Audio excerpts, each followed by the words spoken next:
Un vieil homme est abattu d'un coup de feu en présence de sa famille lors de la fête nationale américaine du 4 juillet. Personne ne sait d'où provient le projectile. Comment la police pourra-t-elle retracer le meurtrier? Le leader charismatique des Black Panthers est tué lors d'un raid organisé par la police. Les policiers déclarent qu'il s'agissait de légitime défense, mais l'entourage du leader croit qu'ils l'ont assassiné. La criminalistique pourra-t-elle déterminer qui dit la vérité? Un enfant est tué lors d'un règlement de compte. Un nouveau programme d'ordinateur permettra-t-il aux enquêteurs de résoudre ce meurtre? Une balle peut tuer en une fraction de seconde. Il faut beaucoup plus de temps pour élucider un crime, mais les experts légistes sont de plus en plus rapides et précis pour faire des meurtriers leur point de mire.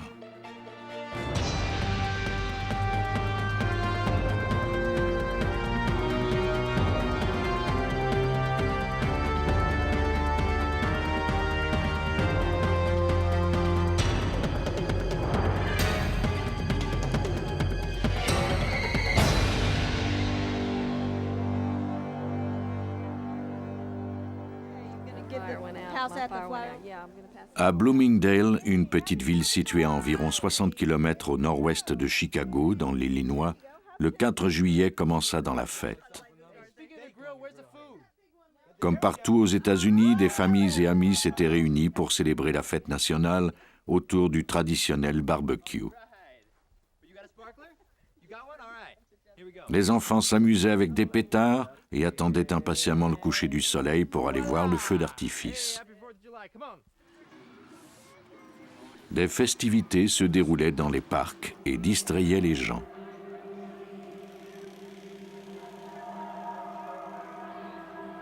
Mais pour cette famille de Bloomingdale, la fête allait se terminer dans le drame. Dans un champ près d'une aire de pique-nique, la famille s'était jointe à la foule qui attendait le feu d'artifice. Le grand-père jouait avec ses petits-enfants.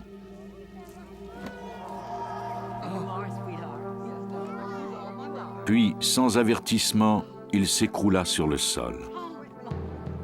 Sa femme crut d'abord qu'il avait été victime d'une crise cardiaque. Deux enquêteurs qui n'étaient pas en service mais qui se trouvaient sur les lieux pour la célébration se précipitèrent pour lui porter secours. Lorsqu'ils retournèrent le corps de l'homme, ils découvrirent qu'il avait une blessure sous les côtes. Il avait reçu un projectile. Ce grand-père de 64 ans venait d'être assassiné. Tout le monde était sous le choc. Personne n'avait entendu le coup de feu ou vu quoi que ce soit. On effectua des recherches dans le champ voisin, mais sans succès. Il n'y avait ni armes ni douilles. La police de Bloomingdale n'avait jamais été confrontée à un meurtre aussi énigmatique. Qui avait tué cet homme et pourquoi?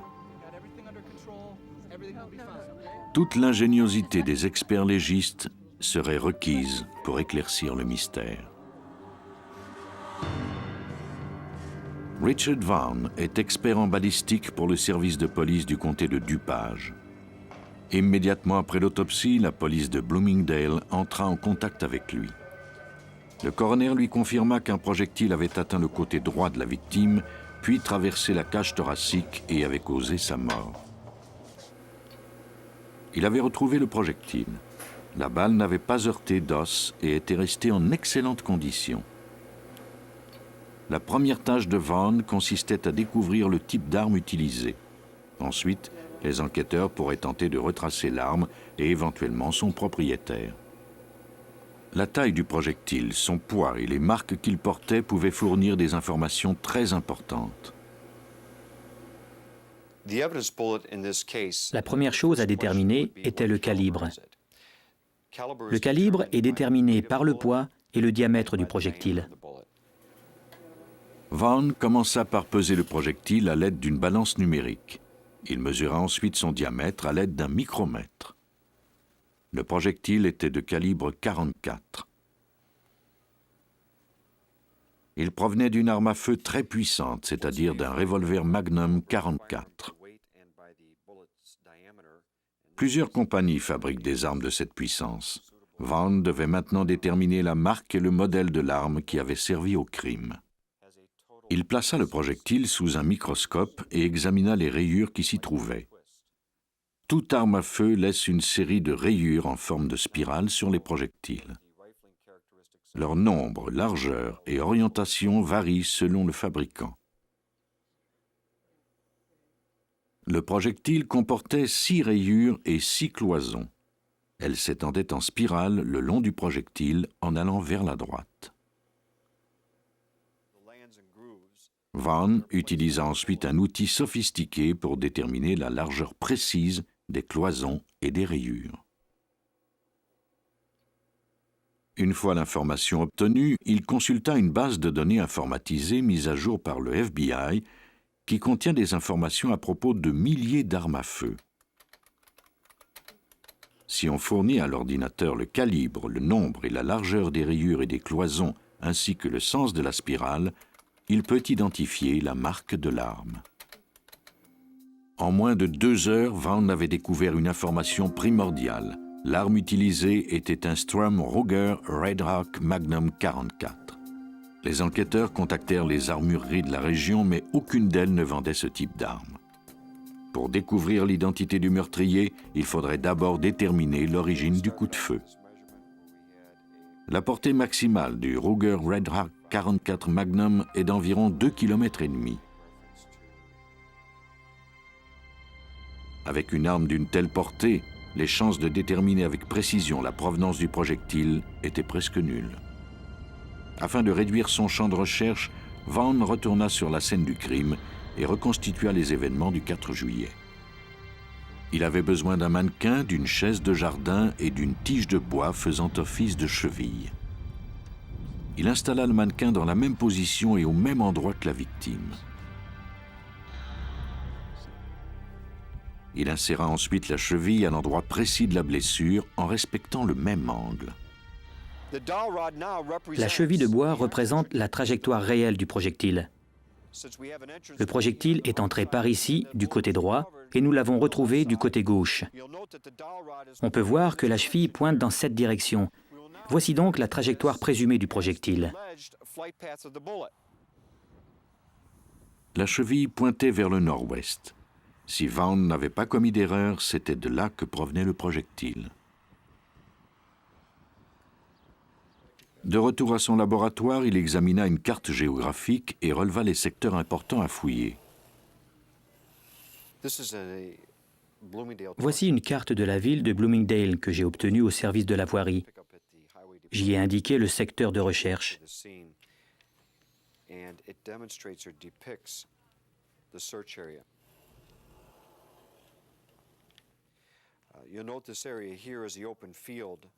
On peut constater que ce secteur ici est un champ à ciel ouvert.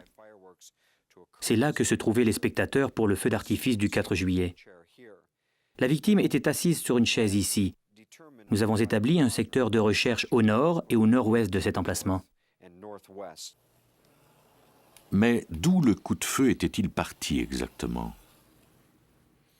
La vitesse initiale d'un projectile de Red Hawk est de 360 mètres secondes.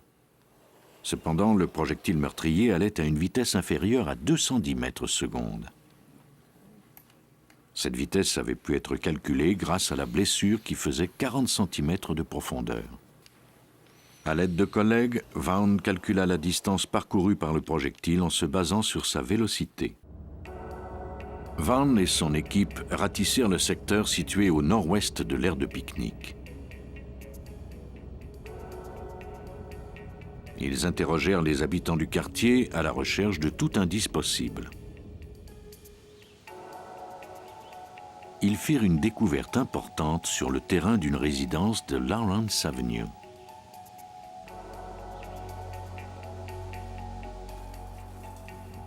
Il y avait un baril troué dans un coin du terrain. Les trous semblaient avoir été causés par des balles de calibre 44. Le contour des trous n'était presque pas rouillé, ce qui indiquait qu'ils étaient récents. Avait-il été fait par la même arme que celle qui avait tué le vieil homme? Afin de s'en assurer, Vaughn devait découvrir un autre projectile pour le comparer à celui qui avait tué l'homme. Il se servit à nouveau de la technique des chevilles de bois sur le baril pour déterminer la trajectoire des projectiles. Avec un peu de chance, il trouverait peut-être une balle. Nous allons prendre une cheville et reproduire la trajectoire du projectile, à partir du moment où il a transpercé le baril jusqu'à sa sortie.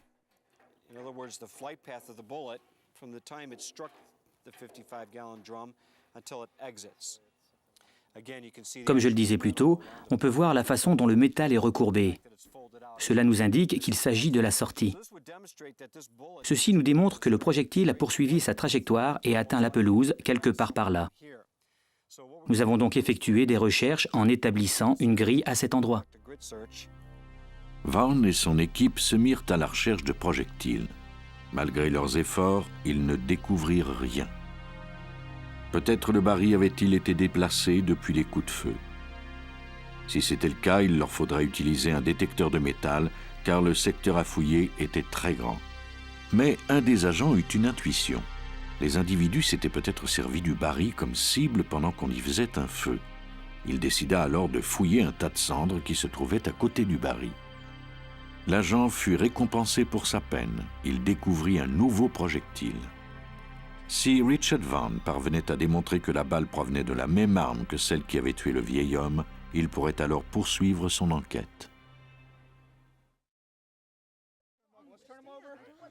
Peu après le meurtre du vieil homme lors des célébrations du 4 juillet à Bloomingdale en Illinois, les enquêteurs ne disposaient que de 2 indices, le projectile retrouvé lors de l'autopsie et la blessure faite par ce même projectile.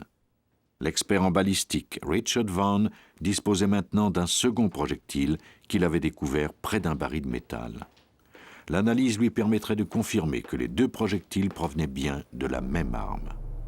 Toute arme de modèle Ruger Red Hawk Magnum laisse les mêmes marques sur un projectile, soit 6 rayures et 6 cloisons qui forment une spirale en allant vers la droite. Mais toute arme laisse aussi des marques uniques qui sont en quelque sorte sa signature. Bien que le projectile découvert dans le baril ait été déformé par l'impact, Vaughn parvint à relever une série de marques caractéristiques. Il y en avait assez pour conclure qu'il provenait de la même arme que le projectile du meurtre. Le filet commençait à se refermer, mais une question subsistait. Comment un projectile provenant de cette cour avait-il pu parcourir 1 kilomètre et atteindre l'aire de pique-nique ? Vaughn fit appel à une firme d'ingénieurs. Ces derniers mesurèrent la topographie, la position et la hauteur de chaque maison et arbre qui se trouvait entre la résidence de Lawrence Avenue et l'aire de pique-nique. Ils dressèrent ensuite un plan à partir de leurs calculs. La ligne rouge représente la trajectoire présumée du projectile. La ligne noire représente le terrain. Nous avons relevé les habitations qui se trouvaient sur la trajectoire du projectile et nous avons découvert que le projectile provenait de la droite de la résidence.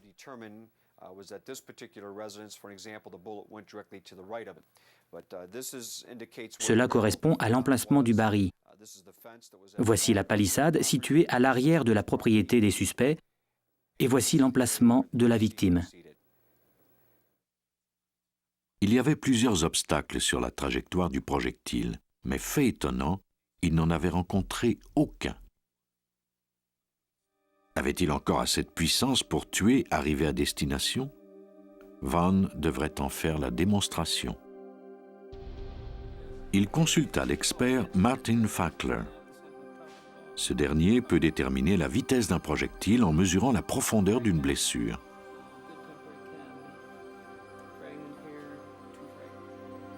Plus la vélocité est importante et plus la blessure est profonde. Afin de simuler la force de pénétration du projectile après 1 kilomètre, il retire une certaine quantité de poudre explosive pour projeter la balle à une vitesse de 100 à 200 mètres secondes. Pour s'assurer que la balle est bien tirée à la bonne vélocité, on en mesure la vitesse à l'aide d'une minuterie électronique. Voici un chronographe. C'est simplement une minuterie. Elle est déclenchée lorsque l'ombre de la balle passe entre ces 2 tiges et qui s'arrête lorsqu'elle passe entre ces 2 autres tiges. La vitesse est alors enregistrée et affichée ici, sur le devant de l'appareil. Lorsque la quantité de poudre est enfin déterminée, la balle test est tirée dans la gélatine.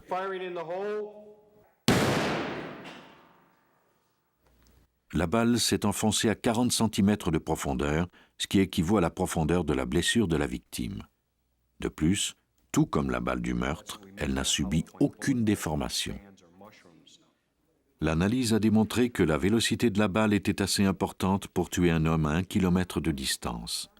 L'hypothèse selon laquelle elle provenait de la propriété de Robert Logsdon dans Lawrence Avenue était plausible. Les résultats obtenus lors des analyses de Vaughn permirent au procureur Joe Burkett d'obtenir un mandat de perquisition. Logsdon admit que sa petite amie et lui avaient organisé une soirée le 4 juillet. Logsdon remit son Strum Ruger Red Hawk de calibre 44 aux autorités. Il raconta plus tard les événements qui s'étaient produits lors de la soirée. Tout avait commencé normalement. C'était un barbecue auquel quelques amis intimes avaient été conviés. Pendant l'après-midi, Logsdon était allé chercher son arme dans la maison. Il avait placé une cruche d'eau sur le baril en guise de cible. Il avait ensuite tiré 5 coups de feu. Une des balles avait frappé la cruche et les 4 autres le baril. Puis, il avait prêté son arme à sa petite amie, mais cette dernière avait complètement raté la cible. Suite aux déclarations de Logsdon, Vaughn conclut que c'était la jeune femme qui avait tiré la balle meurtrière. Elle était plus petite que Logsdon et avait visé vers le haut. Cet angle avait permis au projectile d'atteindre l'aire de pique-nique. Logsdon plaida coupable à des accusations de possession d'armes et d'homicide involontaire. Sa petite amie admit également avoir utilisé l'arme et plaida elle aussi coupable d'homicide involontaire. Logsdon fut condamné à 6 ans de prison, sa petite amie à 90 jours d'emprisonnement assortie d'une mise en liberté conditionnelle. C'était une enquête réussie. Les enquêteurs aux homicides ne sont jamais en vacances. Nous avons travaillé de pair avec le bureau du shérif, le bureau du coroner, le service de police de Bloomingdale et le sergent Vaughn du laboratoire médico-légal. Tout le monde a fait de l'excellent travail. La victime et le meurtrier ne se connaissaient pas et se trouvaient à 1 km de distance. Grâce aux outils de la criminalistique et au dévouement des policiers et des experts en balistique, le lien avait pu être établi entre le meurtrier et sa victime. L'homicide de Bloomingdale fut un accident tragique causé à la fois par la négligence et un triste coup du destin. Cela avait été un véritable défi pour les experts. À Chicago, pendant les tumultueuses années 60, un enquêteur fut confronté à un défi d'une autre nature. Un militant politique avait été tué et l'on ignorait s'il s'agissait de légitime défense ou simplement d'un assassinat. Les murs criblés de balles détenaient la clé du mystère. 4 décembre 1969, 4h45 du matin. 14 agents de police, triés sur le volet par le procureur de l'Illinois Edward Hanrahan, se rendent dans le secteur de Oak Park, en plein ghetto noir de Chicago. Ils s'apprêtent à vivre des événements parmi les plus controversés de l'histoire de cette ville. Le logement du rez-de-chaussée était habité par des membres des Black Panthers, des militants gauchistes qui prônaient la révolution sociale. Alors que la majorité des policiers entraient par la porte avant, quelques agents pénétraient par la porte arrière. 15 minutes plus tard, les murs du minuscule logement étaient criblés d'au moins 100 balles. Après que la fumée se fut dissipée, la police découvrit que 2 jeunes militants étaient morts et 4 autres blessés, dont 2 grièvement. 2 des policiers avaient quelques blessures superficielles. Lors du raid, les agents découvrirent une cache d'armes. Il y avait 19 armes à feu et des boîtes de munitions. Une des victimes était Fred Hampton, 21 ans. le leader charismatique des Black Panthers de la région. Black people need some peace. White people need some peace. And we are going to have to fight. We're going to have to struggle. We're going to have to struggle relentlessly to bring about some peace. Hampton était le 28e Black Panther à être tué par les policiers en moins de 2 ans. Fruit de l'agitation sociale de l'époque, le mouvement des Black Panthers était né à Oakland, en Californie. Alors que des leaders noirs tels que Martin Luther King ne préconisaient que la désobéissance civile et l'action politique pour l'avancement des droits civiques, les Black Panthers, eux, étaient prêts à recourir à la violence si nécessaire. Le raid du 4 décembre devint rapidement un événement médiatique. Les Black Panthers avaient une version fort différente de celle des autorités. Hanrahan déclara que la police appliquait un mandat légitime de perquisition lorsque les Black Panthers avaient ouvert le feu. Quand les agents de police se sont annoncés, on leur a tiré dessus. Les agents de police donnèrent leur propre version des faits dans un témoignage filmé. Selon cette reconstitution, le militant Mark Clark était assis sur une chaise de la salle de séjour et avait tiré un coup de feu à travers la porte alors qu'un agent approchait. L'agent était ensuite entré et l'avait tué. C'étaient les Black Panthers qui avaient ouvert le feu et les policiers avaient riposté. Selon la police, Hampton était couché dans sa chambre sur le ventre. Il avait ouvert le feu avec une arme automatique de calibre 45 et un fusil de chasse. Pour se défendre, les agents lui avaient tiré dans la tête à 2 reprises. Mais les Black Panthers n'avaient pas la même version des événements. La police était entrée sans avertissement, avait tiré la première et tué Mark Clark, qui n'avait tiré qu'après avoir reçu un coup de feu. Selon eux, aucun autre membre des Black Panthers n'avait utilisé d'armes. D'autres policiers étaient alors entrés par l'arrière, avaient découvert Hampton endormi et lui avaient tiré 2 balles dans la tête avant même qu'il n'ait eu le temps de se réveiller. Les Panthers étaient convaincus que Fred Hampton avait été assassiné et que la police tentait d'étouffer l'affaire. L'avocat des Panthers, Skip Andrew, agissait à titre de porte-parole. Si on examine l'appartement et qu'on analyse les indices qui s'y trouvent, on ne pourra arriver qu'à la seule conclusion que Fred Hampton, 21 ans, membre d'une faction militante noire, a été assassiné dans son lit, probablement dans son sommeil. La police procéda à l'arrestation des Panthers qui avaient survécu. Ils furent accusés de plusieurs délits, dont celui de tentative de meurtre. Les avocats des Panthers devraient trouver des indices pour étayer leur version du raid. Ils firent appel à l'expert en balistique Herbert McDonald.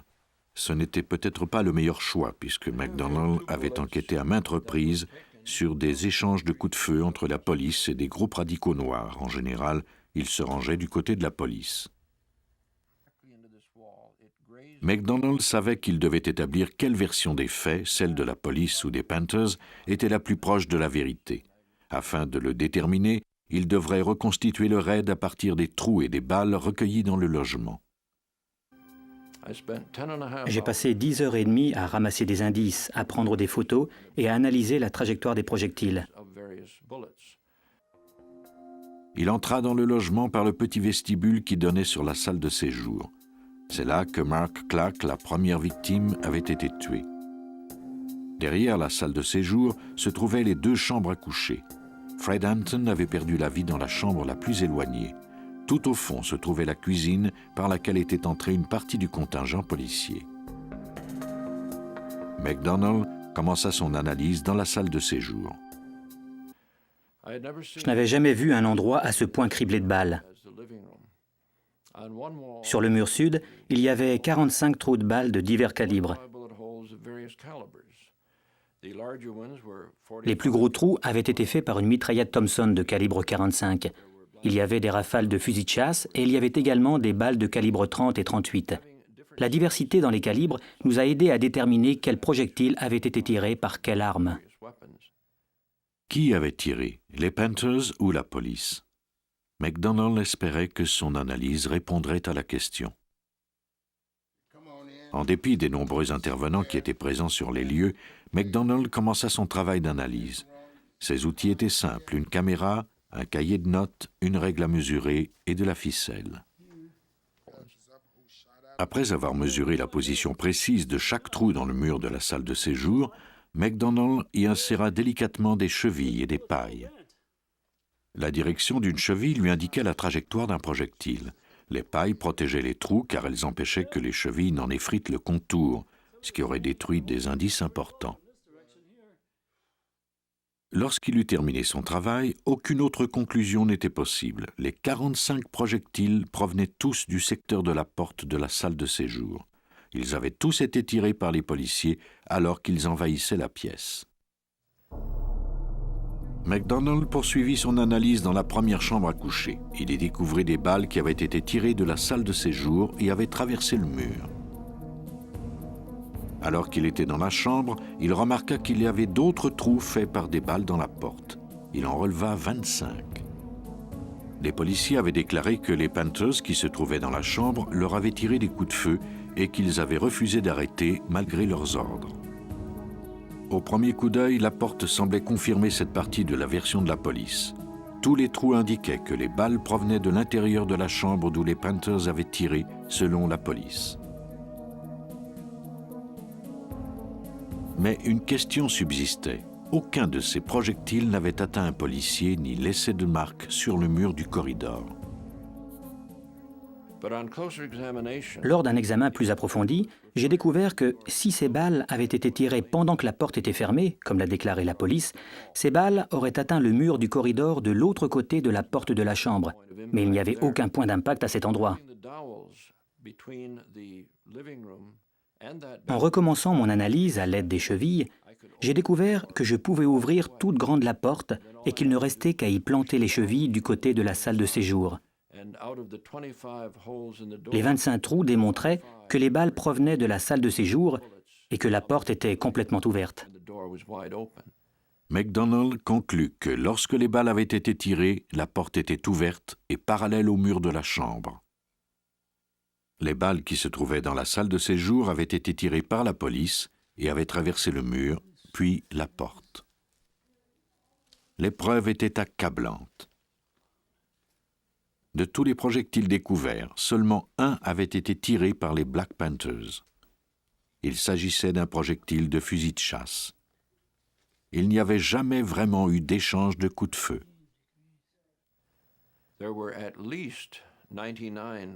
Au moins 99 balles provenaient de l'extérieur et seulement une de l'intérieur. Mais qu'était-il arrivé dans la chambre du fond où Hampton avait perdu la vie? Attendait-il dans son lit, prêt à tirer comme la police l'avait déclaré? Ou dormait-il et avait-il été froidement assassiné par la police, comme le déclaraient les Panthers? L'analyse de la trajectoire des balles qu'il avait reçues à la tête répondrait peut-être à cette question. Le 3 janvier 1970, un grand jury fédéral ordonna que le corps de Hampton soit exhumé. 2 autopsies pratiquées à sa mort avaient donné des résultats contradictoires. L'une d'elles avait été pratiquée par le coroner du comté de Cook. Selon ce dernier, les 2 balles de la tête provenaient de directions opposées. Cela indiquait que Hampton était réveillé et qu'il bougeait. La famille de Hampton avait demandé qu'une autre autopsie soit pratiquée par un médecin légiste de pratique privée. Ce dernier déclara que les 2 balles provenaient de la droite, qu'elles avaient suivi des trajectoires parallèles, ce qui indiquait que Hampton était couché. La 3e autopsie confirma la seconde interprétation. Cette découverte corroborait à nouveau les déclarations des Black Panthers qui avaient maintenu que Hampton dormait, qu'il était étendu et que sa tête reposait sur un oreiller. La trajectoire des balles dans la tête de la victime indiquait qu'elles étaient parallèles et qu'elles provenaient de la porte. Un des policiers est entré et a tiré un coup de feu. Fred Hampton était dans la même position lorsqu'une 2e personne est entrée avec une arme de calibre différent et qu'elle a tiré un autre coup de feu sur Hampton, qui était soit déjà mort, soit mourant. L'enquête méticuleuse de McDonald et l'autopsie confirmaient la version des Panthers. La police semblait bel et bien avoir assassiné Fred Hampton. Mais le mystère le plus important restait encore à résoudre. Qui avait tiré le premier? Si les Panthers avaient tiré les premiers, même s'il ne s'agissait que d'un seul coup de feu, la théorie selon laquelle les policiers étaient en état de légitime défense serait encore valide. Afin de répondre à cette question, McDonnell effectua une autre analyse encore plus ingénieuse. De toute évidence, l'échange de coups de feu avait commencé au moment où la police avait fait irruption dans la salle de séjour. McDonnell découvrit que la porte de cette pièce comportait 2 trous faits par des balles. Son analyse des marques de poudre et des fentes du bois indiquait qu'une des balles provenait de l'extérieur, d'un revolver de calibre 38 de la police. La balle s'était fichée dans le mur de la salle de séjour. Un second trou plus grand provenait sans doute du fusil de chasse de Mark Clark. Après avoir traversé un panneau de la porte, la balle s'était fichée dans la cage de l'escalier à l'extérieur du logement. McDonnell eut une idée. S'il déterminait l'angle d'ouverture de la porte lorsque la balle de calibre 38 et celle du fusil de chasse l'avaient traversée, il pourrait peut-être déterminer qui avait tiré le premier coup de feu. Il reconstitua la trajectoire des balles. Les policiers avaient déjà admis avoir enfoncé la porte au début du raid. Il fit passer une ficelle par le trou de la balle de calibre 38 dans la porte jusqu'à celui de calibre 38 du mur. Il ajusta ensuite l'ouverture de la porte jusqu'à ce que la ficelle soit parfaitement tendue. La porte était à peine entrebâillée. Il répéta la même procédure avec le trou de la balle du fusil de chasse à partir de l'escalier jusqu'à la porte, puis jusqu'à la chaise de Mark Clark. Cette fois-ci, la ficelle était tendue lorsque la porte était ouverte aux 3/4. À l'aide de ces données, McDonnell put enfin reconstituer les événements. Les policiers avaient enfoncé la porte au début du raid et avaient tiré une balle de calibre 38. Pendant que la porte s'ouvrait davantage, un des Panthers avait riposté.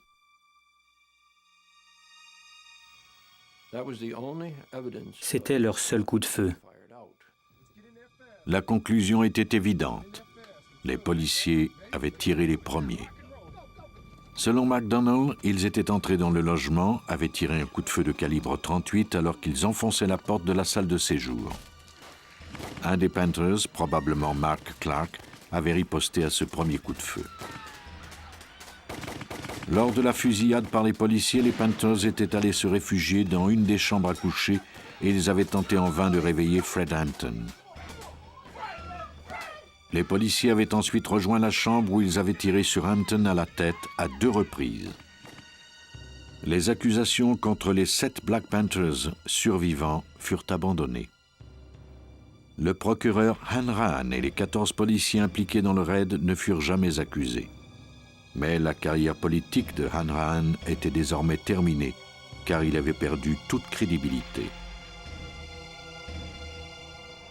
12 ans plus tard, les 7 Black Panthers intentèrent une poursuite contre les policiers et la ville fut condamnée à leur verser la somme de 1 800 000 $ en dommages et intérêts. Grâce à l'enquête méticuleuse de McDonnell, justice avait pu être faite. Fred Hampton a été assassiné il y a 30 ans. La résolution des crimes aujourd'hui demande toujours autant d'ingéniosité et de ténacité qu'à l'époque. Cependant, les experts ont maintenant un nouvel allié, l'ordinateur. Grâce à lui, les criminels parviennent de moins en moins à cacher leur passé.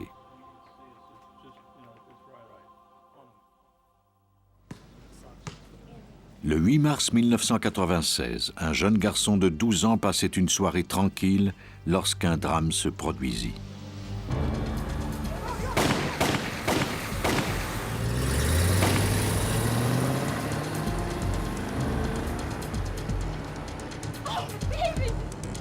Une guerre de gangs sévissait dans les rues de ce quartier de la Nouvelle-Orléans. Le garçon fut atteint d'un projectile à la tête lors d'un échange de coups de feu. Quelques minutes plus tard, la police et l'ambulance étaient sur la scène du crime. Les ambulanciers tentèrent de sauver le garçon, mais les chances étaient minces. Les enquêteurs du service de police de la Nouvelle-Orléans commencèrent à interroger les témoins. 2 hommes qui s'étaient cachés lors de la fusillade étaient revenus sur la scène du crime. L'un d'eux était l'oncle de la victime. Ils avouèrent être les cibles visées. Ils avaient reconnu la voiture et identifié le meurtrier comme étant Kevin Jordan, membre d'un gang et vendeur de drogue. L'enfant fut emmené à l'hôpital. Il mourut 15 heures plus tard.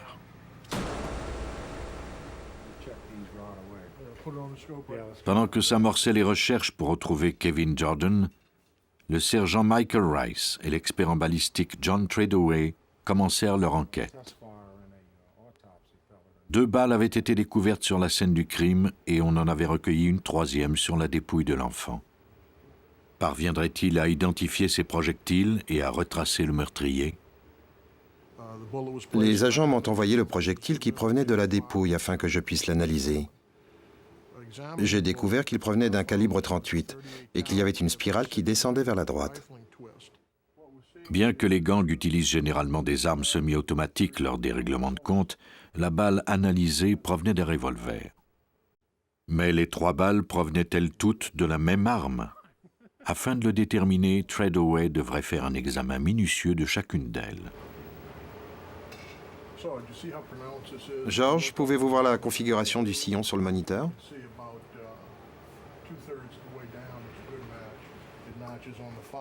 Vous voyez, c'est la même arme. Il n'y a aucun doute. Une seule arme de calibre 38 avait été utilisée. Tant que cette arme ne serait pas retracée, Treadaway aurait les mains liées. Au même moment, les enquêteurs apprirent le nom du conducteur. Il s'appelait Henry Talley. Ils découvrirent également qu'il possédait un revolver de calibre 38.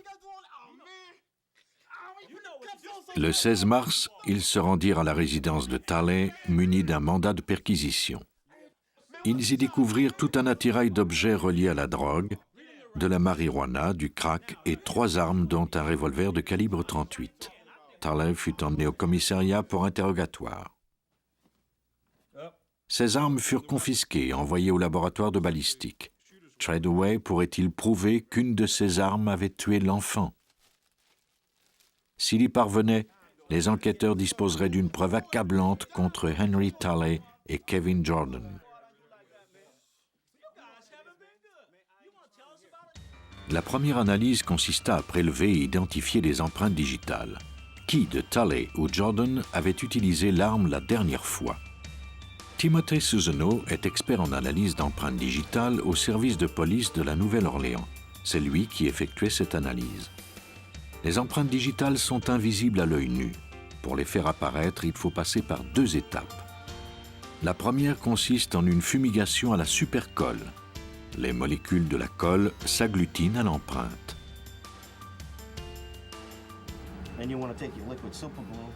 On verse la supercolle dans une assiette d'aluminium. Ensuite, on place cette assiette dans un réchaud qui est mis à l'intérieur de ce réservoir. Cela va chauffer la colle et accélérer le processus de fumigation. En moins d'1 heure, le revolver était prêt. On pouvait passer à l'étape suivante. L'arme fut enduite d'une teinture fluorescente. S'il y avait des empreintes, la teinture y adhérerait et les rendrait visibles sous un éclairage ultraviolet. Malheureusement, on ne découvrit aucune empreinte sur l'arme de calibre 38 trouvée à la résidence de Talley. Treadaway fit l'analyse d'une balle tirée par l'arme afin de vérifier s'il y avait un lien entre le revolver de Talley et la balle meurtrière. Nous sommes dans une pièce spéciale du service de balistique. Ce réservoir nous permet de tester les armes à feu. Voici l'agent Glenn sur place. Il va procéder au test. Je vais maintenant charger l'arme.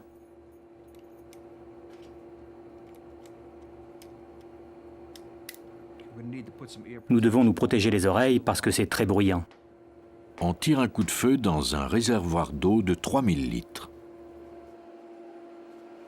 L'eau arrête la balle sans la déformer ou y laisser de marque.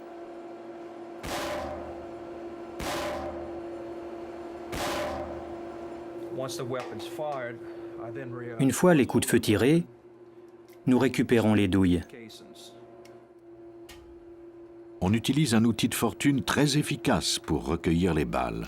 C'est un simple manche à balai au bout duquel on a fixé du mastic. Une fois les balles du 38 recueillies, on procéda à l'analyse des marques et on les compara aux autres balles découvertes sur la scène du crime. La preuve était irréfutable. J'ai effectué le tir d'essai et j'ai comparé les balles aux 3 autres balles que j'avais reçues. J'ai prouvé que c'était bien cette arme qui avait été utilisée pour tirer tous les projectiles.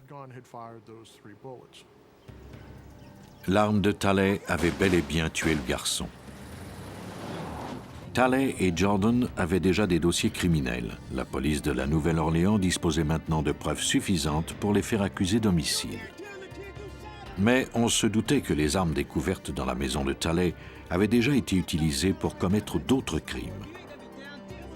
Un nouveau système informatisé pourrait-il prouver la participation de Talley à certains crimes plus anciens? Au moment du meurtre du garçon de 12 ans en 1996, la police de la Nouvelle-Orléans disposait d'un tout nouvel outil d'enquête criminelle. Plus tôt la même année, on avait installé un système d'identification balistique appelé IBIS.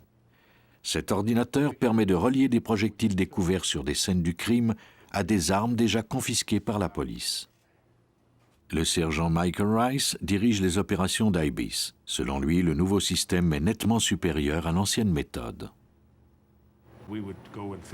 Avant, on recueillait ces armes, on faisait des tirs d'essai et on examinait les balles au microscope. Maintenant, avec le système IBIS, on fait des tirs d'essai de routine et on entre tout de suite les données dans l'ordinateur. L'image téléchargée est ensuite comparée à la banque de données.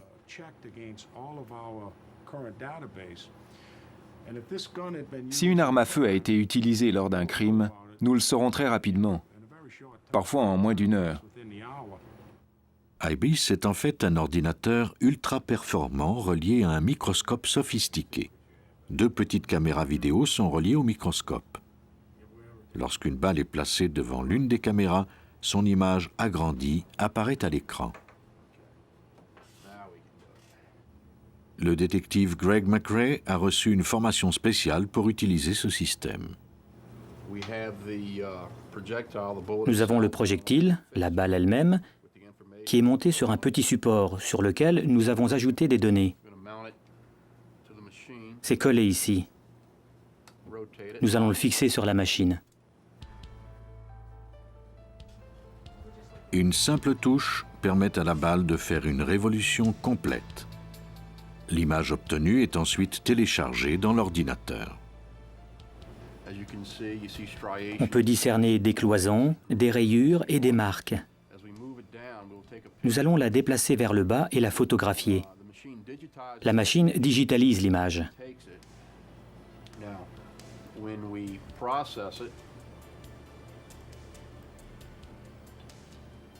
Après avoir été filmée, l'image est téléchargée d'un ordinateur à l'autre, et cet ordinateur cherchera ensuite des corrélations.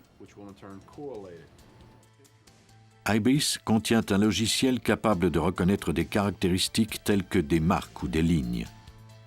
Une fois ces caractéristiques relevées, le logiciel cherchera des images de balles ayant les mêmes caractéristiques. En moins d'1 minute, l'ordinateur peut analyser des milliers de projectiles. Cette tâche prendrait des années à John Treadaway. Cette partie d'IBIS évalue les balles. Un autre système relié au premier permet de télécharger et de comparer les douilles. La douille, qui constitue l'autre section de la balle, est placée ici.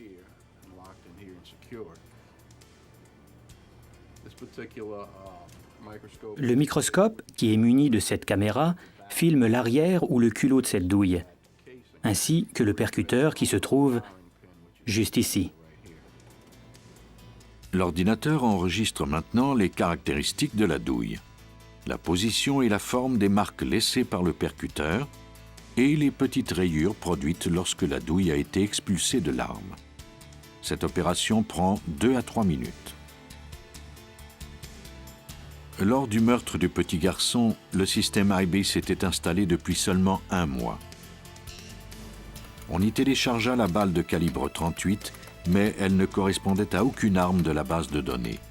L'efficacité du système fut cependant démontrée lors de la comparaison d'une balle de calibre 45. Une arme de ce calibre avait été découverte dans l'appartement de Henry Talley.